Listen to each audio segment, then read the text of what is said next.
వికారాబాద్ జిల్లా పరిగిలో domestic gas సిలిండర్ల అక్రమ వినియోగంపై పౌర సరఫరాల శాఖ అధికారులు తనిఖీలు నిర్వహించారు.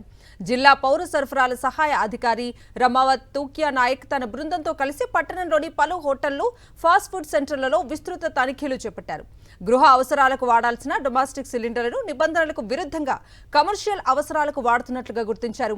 ఈ తనిఖీల్లో మొత్తం 13 అక్రమ డొమెస్టిక్ సిలిండర్లను సీజ్ చేసి గ్యాస్ గోదాముకు తరలించారు.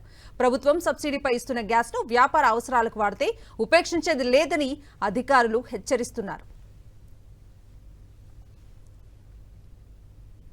డొమెస్టిక్ సిలిండర్స్ ఓన్లీ ఇంట్లోనే యూజ్ చేయాలి, కమర్షియల్లో యూజ్ చేయకూడదు. దానిపైన మేము టాస్క్ ఫోర్స్గా టీమ్గా వచ్చేసేసి ఏదైనా ఉంటే కేసులు బుక్ చేస్తున్నాము వాళ్ళపైన, ప్లస్ అది సీజ్ చేస్తున్నాం స్టాక్ సిలిండర్స్.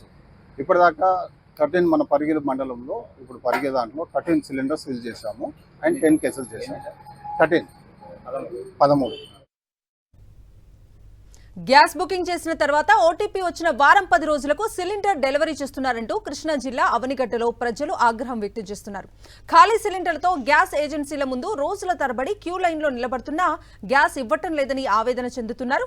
ప్రభుత్వం చొరవ తీసుకుని గ్యాస్ త్వరగా వచ్చేలా చూడాలని వినియోగదారులు కోరుతున్నారు.